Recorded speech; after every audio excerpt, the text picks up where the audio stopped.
Hey guys, welcome back to one stop biology. तो guys, आज के वीडियो में हम पढ़ने वाले हैं एड्स, जो कि एक बहुत ही क्रॉनिक बीमारी है, उसके बारे में। तो आपको ये तो याद दिला दूं कि इस टाइम पर हम चैप्टर 8 कवर कर रहे हैं क्लास 12 एनसीईआरटी का, जो कि है ह्यूमन हेल्थ और डिजीजेस के बारे में। और हमने इसमें ऑलरेडी बहुत सारी कॉमन इन्फेक्शियस डिजीजेस कवर कर ली हैं। हमने हमारा इम्यूनिटी कैसे होती है, कितने तरीके की इम्यूनिटी होती है, वो कवर करा है। हमने इम्यून सिस्टम का कवर करा है ना, लास्ट वीडियो में। तो आज हम कवर करेंगे जो डिजीज है, एड्स जो डिजीज है उसके बारे में। सो गाइस, एड्स का फुल फॉर्म क्या है? आई होप आपको ये पता होगा, अगर नहीं पता है तो मैं बता देती हूँ। तो एड्स का फुल फॉर्म होता है अक्वायर्ड इम्यूनो डेफिशिएंसी सिंड्रोम। ये है एड्स। ठीक है। अब इसका मतलब क्या है? इसका मतलब बेसिकली ये है कि आपकी अक्वायर्ड इम्यूनिटी जो होती है, पहला क्या लिखा है? Acquired immuno. तो अक्वायर्ड इम्यूनिटी जो हमने पहले वीडियोस में पढ़ी हुई है ना, तो आपको पता है अक्वायर्ड इम्यूनिटी क्या होती है। अगर आपने को नहीं पता है तो जरूर जाकर वीडियो देखिएगा पहले का। ठीक है। उसकी डेफिशिएंसी होना, बॉडी में उसकी डेफिशिएंसी होना, मतलब कि इम्यून सिस्टम जो आपका है उसका डेफिशिएंसी होना। और कैसा इम्यून सिस्टम है? जो कि अक्वायर हुआ है, आपकी लाइफ टाइम में आपने अक्वायर किया है। ठीक है। तो ये क्या मतलब है? Deficiency of immune system. कैसा immune system? Which is acquired during the lifetime of an individual. है ना? तो एक चीज तो हम बोल सकते हैं कि ये अक्वायर्ड इम्यूनिटी की बात हो रही है यहाँ पर इन्नेट इम्यूनिटी की बात नहीं हो रही है ना? तो बेसिकली ये एक कंजेनाइटल डिजीज नहीं है। ये कंजेनाइटल डिजीज नहीं है। कंजेनाइटल डिजीज क्या होती है गाइस? तो ये ऐसी डिजीजेस होती हैं जो आपको बर्थ के टाइम से होती हैं। ठीक है। तो बेसिकली जो इनेट इम्यूनिटी पड़ी थी हमने, कि जो इम्यूनिटी बर्थ के टाइम से होती है, ठीक है, अगर आपको वैसे ही कोई डिजीज सिंस बर्थ है, उसको बोलते हैं कंजेनाइटल डिजीज। लेकिन एड्स जो है वो किस टाइप की इम्यूनिटी को खत्म कर रहा है? एक्वायर्ड इम्यूनिटी को, है ना? तो ये कंजेनाइटल डिजीज नहीं है। ठीक है। और क्या मतलब है एड्स का? इम्यून सिस्टम की डेफिशिएंसी होना। कैसे इम्यून सिस्टम की? जो कि हम अपने लाइफ टाइम में अक्वायर करते हैं, वैसे इम्यून सिस्टम की। ठीक है। और एक चीज आप देखिए कि यहाँ लिखा है acquired immuno deficiency syndrome. Syndrome का क्या मतलब होता है? सिंड्रोम का मतलब होता है ग्रुप ऑफ सिम्टम्स होना। सिंड्रोम का मतलब है having a group of symptoms. ठीक है। तो ये तो हो गया हमारा कि एड्स जो डिजीज है उसका मतलब क्या है ना? किस टाइप की डिजीज होती है और एग्जैक्टली होता क्या है, हमने डिफाइन तो कर दिया। अब देखते हैं कि हिस्ट्री क्या थी एड्स की, थोड़ी सी ये देख लेते हैं। तो पहली बार गाइस एड्स रिपोर्ट हुआ था 1981 में। और बोलते हैं कि उसके बाद से, मतलब पिछले ऑलमोस्ट 25 साल से ऊपर हो गए, तो उस तब से जो है अभी तक, ठीक है, क्या हुआ है कि ये अराउंड 25 मिलियन लोगों को इन्फेक्ट कर चुका है। ठीक है। ये स्प्रेड हुआ है और किल करा है इसने अराउंड 25 मिलियन लोगों को। ये, और ये गाइस जो है ऑफिशियल डेटा है, ये रिपोर्टेड डेटा है ना? तो हो सकता है इससे ज्यादा भी हो, है ना? तो 25 मिलियन लोग अभी तक इससे मर चुके हैं। मतलब ये एक बहुत ही क्रॉनिक बीमारी है गाइस। ठीक है। होता कैसे है ये? होता है ये रेट्रोवायरसेस, वायरल डिजीज है ना?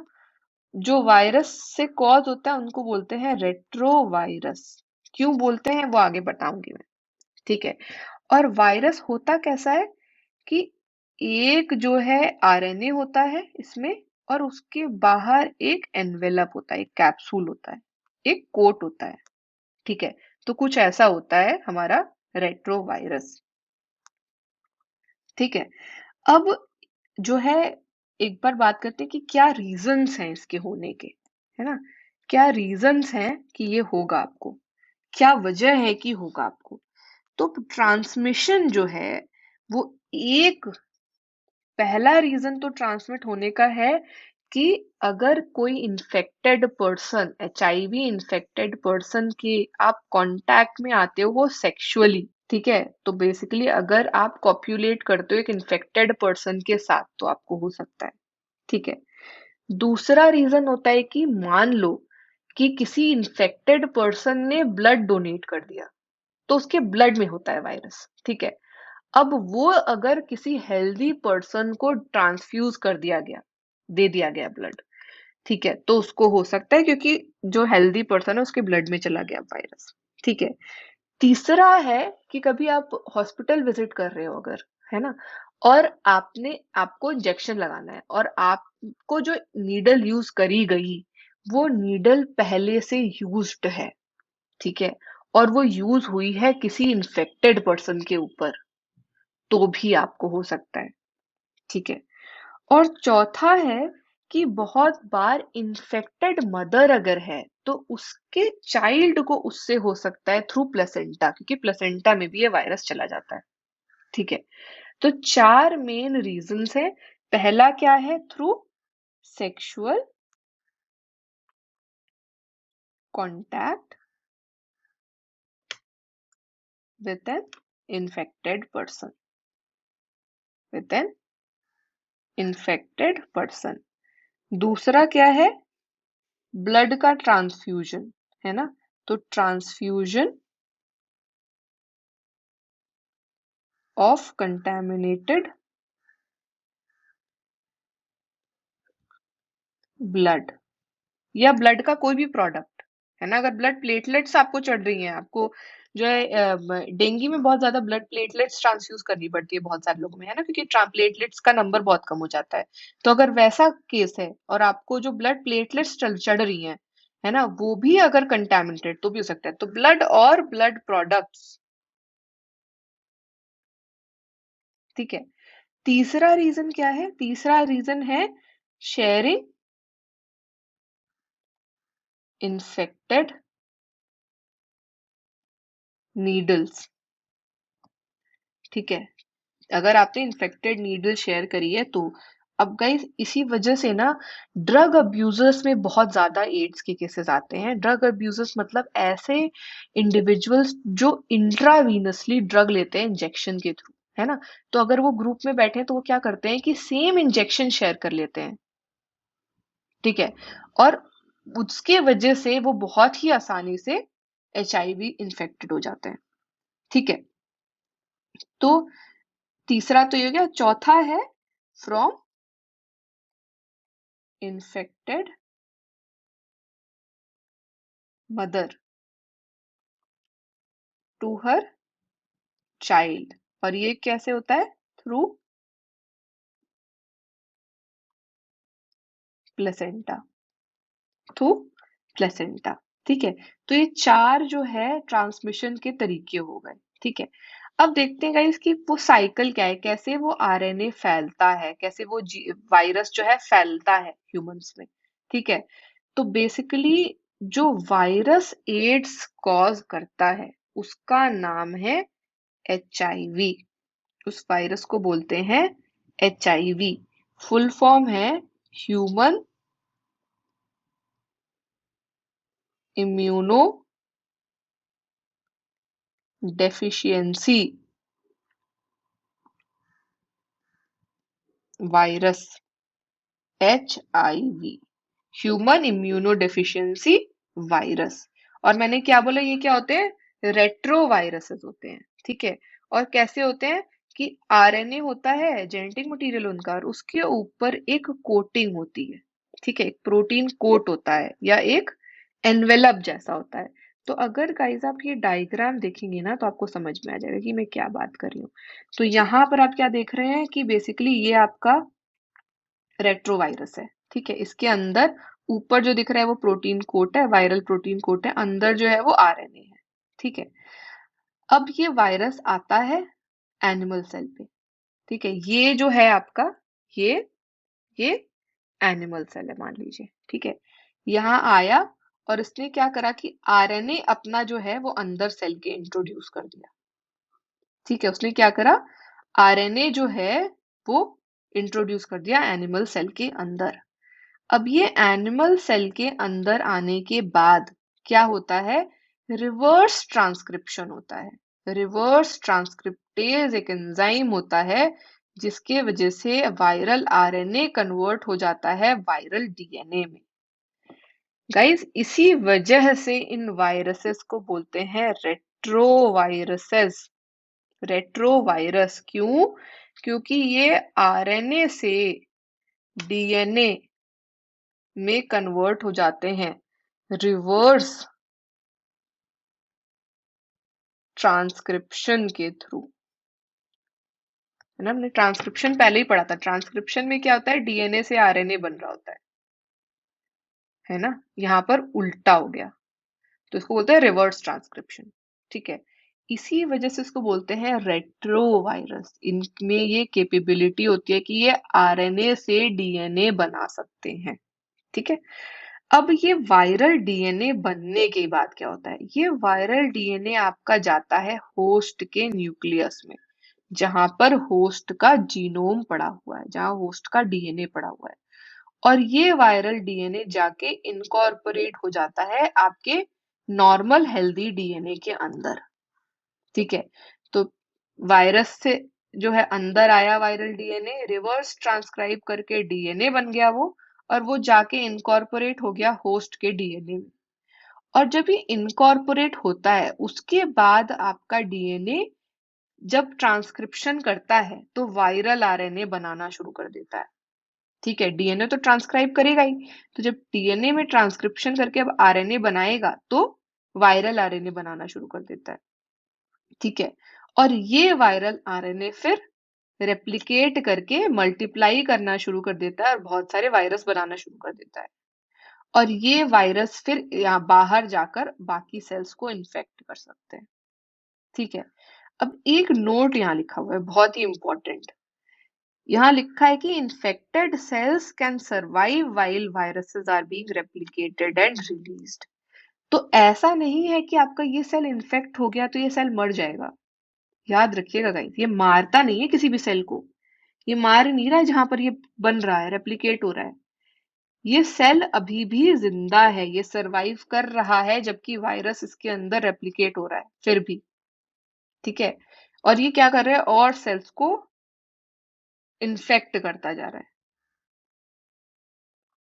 ठीक है। तो बेसिकली क्या हो रहा है कि आपके सेल्स होते हैं कुछ, है ना। आपके कुछ सेल्स कौन से होते हैं, ठीक है। आपके सेल्स होते हैं मैक्रोफाजेस, ठीक है। तो ये क्या करता है ना कि ये आपके मैक्रोफाजेस में ही एंटर करता है सबसे पहले। और मैक्रोफाजेस में जाकर आरएनए जो हमने पूरा वो सिस्टम देखा कि जीनोम अंदर जाता है, रेप्लिकेट कर लेता है, रिवर्स ट्रांसक्राइब कर लेता है, डीएनए बन जाता है, इनकॉर्पोरेट हो जाता है होस्ट सेल से, और फिर नए वायरल आरएनएस बनाना शुरू कर देता है ना। इसी वजह से मैक्रोफाजेस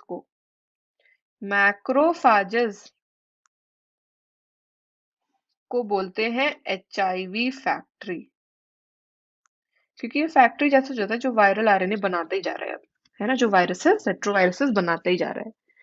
तो एक तो ये मैक्रोफाजेस को इन्फेक्ट कर रहा है। दूसरा ये क्या करता है, दूसरा ये क्या करता है कि आपका टी लिम्फोसाइट्स हमने पढ़ा था, है ना। तो हेल्पर टी लिम्फोसाइट्स होते हैं जिनको बोलते हैं टी एच सेल्स, ठीक है। इनमें एंटर कर जाता है और इनमें भी ये रेप्लिकेट करके बहुत सारे वायरसेस बनाना शुरू करते हैं, प्रोजेनी वायरसेस बनाना शुरू करता है। और ये प्रोजेनी वायरसेस क्या होते हैं कि ब्लड में रिलीज होने शुरू हो जाते हैं, ठीक है। और ये ब्लड में रिलीज होके जो बाकी हेल्पर टी लिम्फोसाइट्स हैं उनको अटैक करना शुरू कर देते हैं, ठीक है, और प्रोग्रेसिव हो जाती है डिजीज। तो अब क्या हो रहा है, ये कि आपके ब्लड में टी लिम्फोसाइट्स को, जो हेल्पर टी लिम्फोसाइट्स हैं, उनको अटैक करे जा रहे हैं, डिस्ट्रॉय किए जा रहे हैं। अब अगर गाइज आपने पहले के वीडियोस देखे होंगे तो उसमें हमने अक्वायर्ड इम्यूनिटी में पढ़े थे बी सेल्स और टी सेल्स, बी लिम्फोसाइट्स और टी लिम्फोसाइट्स, और हमने क्या पढ़ा था कि टी लिम्फोसाइट्स जो जो हेल्पर टी सेल्स हैं वो बी लिम्फोसाइट्स को हेल्प करते हैं एंटीबॉडी बनाने में, मतलब इम्यून सिस्टम बनाने में, है ना। तो जब टी लिम्फोसाइट्स मरते जाएंगे, अटैक होते जाएंगे, मरते जाएंगे, तो हो क्या रहा है बेसिकली, हो ये हो रहा है कि आपकी बॉडी का इम्यून सिस्टम वीक होता जा रहा है। जैसे जैसे डिजीज प्रोग्रेस कर रही है आपका इम्यून सिस्टम वीक होता जा रहा है, वीक होता जा रहा है। और उसके बाद क्या हो रहा है कि आपको सिम्टम्स आने शुरू हो जाते हैं, ठीक है। अब गाइस सिम्टम के नाम पर एक चीज बताती हूँ कि एड्स के सिम्टम कुछ महीनों में भी आ सकते हैं और बहुत सारे साल के बाद भी आ सकते हैं। सब कुछ डिपेंड करता है कि आपकी बॉडी कैसे रिस्पॉन्ड करती है इसको, ठीक है। तो 5 से 10 साल, मतलब आज अगर एड्स हुआ है किसी को तो उसके 10 साल बाद भी उसको सिम्टम आ सकता है, ठीक है। तो अब क्या हो रहा है बेसिकली कि आपको सिम्टम आने लग गए। सिम्टम में क्या होता है, सिम्टम क्या आ रहे हैं, आपको आएगा फीवर, ठीक है, आपको डायरिया, वेट लॉस, और दूसरा बहुत बड़ा प्रॉब्लम क्या है कि क्योंकि आपका इम्यून सिस्टम बहुत वीक करते जा रहे हैं, तो आपको कोई भी इन्फेक्शन होता है, चाहे वो बैक्टीरियल इन्फेक्शन हो, वायरल हो, फंगल हो, ठीक है, वर्म्स का हो, किसी भी तरीके का इन्फेक्शन हो रहा है, तो उसके अगेंस्ट नॉर्मली जो आपकी बॉडी रिएक्ट करती है, जो आपका इम्यून सिस्टम रिएक्ट करता है, वो कर ही नहीं पाएगा क्योंकि आपका इम्यून सिस्टम बहुत ही वीक है। और एक टाइम ऐसा आ जाता है कि आपकी बॉडी इतनी ज्यादा इम्यूनो डेफिशिएंट हो जाती है कि वो बिल्कुल ही प्रोटेक्ट करना बंद कर देती है किसी भी इन्फेक्शन के अराउंड, ठीक है। तो कोई भी छोटा इन्फेक्शन हुआ और वो इन्फेक्शन बहुत बढ़ जाता है and that leads to death. तो अल्टीमेटली जो है इस केस में डेथ हो जाती है क्योंकि आपका इम्यून सिस्टम बिल्कुल ही रिस्पॉन्ड करना बंद कर देता है, ठीक है। और कोई भी छोटी से छोटी बीमारी भी फैल सकती है आपकी बॉडी में, ठीक है। अब इसके अगेंस्ट गाइस टेस्ट्स क्या होते हैं, ठीक है। तो इसके अगेंस्ट जो टेस्ट्स होते हैं उनको बहुत सारी तरीके के टेस्ट होते हैं बेसिकली, जिसमें से एक है एलिसा। टेस्ट का नाम क्या है, एलिसा। इसका फुल फॉर्म है एंजाइम लिंक्ड इम्यूनो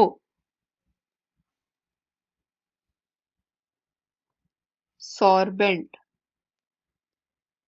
एसे,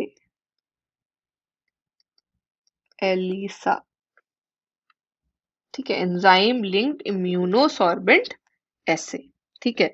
तो बहुत ही वाइडली यूज्ड डायग्नोस्टिक टेस्ट जो है वो एलिसा है, ठीक है। अब ट्रीटमेंट कैसे होता है, तो गाइस ये याद रखिए कि इसका ट्रीटमेंट ऐसा नहीं है कि आपकी बीमारी खत्म हो जाएगी या आपकी डेथ नहीं होगी। इसका ट्रीटमेंट यही है कि पार्शियली इफेक्टिव होती है मेडिसिन और आपकी लाइफ बढ़ जाती है थोड़ी, ठीक है। तो एंटी रेट्रोवायरल ड्रग्स होती हैं, एंटी रेट्रोवायरल ड्रग्स होती हैं, ठीक है, जो दिया जाता है as treatment to AIDS patients. और ये क्या करती है कि आपकी लाइफ थोड़ी बढ़ा देती है, बट इसके वजह से आपकी डेथ नहीं प्रिवेंट हो सकती है। ये डिजीजेस क्योर नहीं करती हैं पूरी तरीके से बीमारी को, ठीक है। और इसीलिए हम बोलते हैं, क्या हम बोलते हैं, prevention is better than cure, ठीक है। इसीलिए बहुत ही इम्पोर्टेंट है ये जानना कि आप प्रिवेंट कैसे कर सकते हैं इस बीमारी को, कि क्योर तो है नहीं, है ना। तो जो कि रीजंस थे, जैसे कि थ्रू सेक्सुअल इंटरकोर्स होता है तो आप मल्टीपल सेक्सुअल पार्टनर्स अवॉइड कीजिए, है ना। आप प्रॉपर प्रिकॉशंस यूज कीजिए while copulation, while having sex, ठीक है, एक तो ये है। दूसरा है कि जब इन्फेक्टेड नीडल से होता है तो आप ये ध्यान रखिए कि आप कहीं पर भी अगर नीडल यूज कर रहे हैं तो वो फ्रेश नीडल हो, न्यूज्ड ना हो, है ना। तीसरा है ब्लड ट्रांसफ्यूजन से होता है, तो हमेशा ये अवेयरनेस खुद को होनी चाहिए कि अगर कोई ब्लड डोनेट कर रहा है उसके पहले भी वो पहले मैंडेटरीली टेस्ट करवा रहा है कि हाँ एचआईवी के अगेंस्ट, कि मुझे एचआईवी है तो नहीं, नहीं है तो मैं डोनेट कर देता हूँ, है ना, या कर देती हूँ। अच्छा, एक तो ये हो गया। अगर आपको ब्लड ट्रांसफ्यूजन की जरूरत है तो हमेशा ये अवेयरनेस होनी चाहिए कि आपको जो ब्लड ट्रांसफ्यूज करने वाले हैं हॉस्पिटल में वो टेस्टेड है या नहीं ब्लड अगेंस्ट एचआईवी, है ना। तो वो बता देंगे आपको कि हाँ ये टेस्टेड है और ये देखो इस पे लिखा है कि ये एचआईवी नेगेटिव ब्लड है ना। तो वो आपको अवेयरनेस होनी चाहिए। अगर किसी मदर में जो है पॉजिटिव आ जाता है उसकी प्रेगनेंसी के बाद, तो बहुत सारे ऐसे तरीके हैं कि वो ना जाए वायरस प्लेसेंटा में, है ना। तो आपको ये अवेयरनेस होना कि आप अगर प्रेग्नेंट है तो आप तुरंत टेस्ट करवाइए एचआईवी का, कि भाई कहीं एचआईवी पॉजिटिव तो नहीं हूं मैं, है ना। तो ये बहुत सारे प्रिवेंशंस हैं इस डिजीज के जो लेने से आप इस बीमारी से बहुत ही आसानी से बच सकते हैं, है ना। और ये बचाव ज्यादा इम्पोर्टेंट है क्योंकि बाद में कोई क्योर नहीं है इस बीमारी का। तो गाइज आई होप आपको एड्स एज अ डिजीज का कॉन्सेप्ट समझ में आ गया होगा। क्या एग्जैक्टली ये डिजीज है, कैसे कॉज करती है, क्या एग्जैक्टली करती है, वायरस का पूरा वो लाइफ साइकिल क्या है, कैसे रेप्लिकेट करता है ना, कैसे हार्म करती है ये इम्यून सिस्टम को, फिर क्या क्या क्या तरीके से ये फैल सकती है ना। अगर फैलती है तो क्या करना है, क्या टेस्ट्स होते हैं, किस तरीके से ट्रीटमेंट होता है, और प्रिवेंशन कितना इंपॉर्टेंट है और क्या प्रिवेंशन है इसका, है ना। हमने ये सब कवर कर लिया है।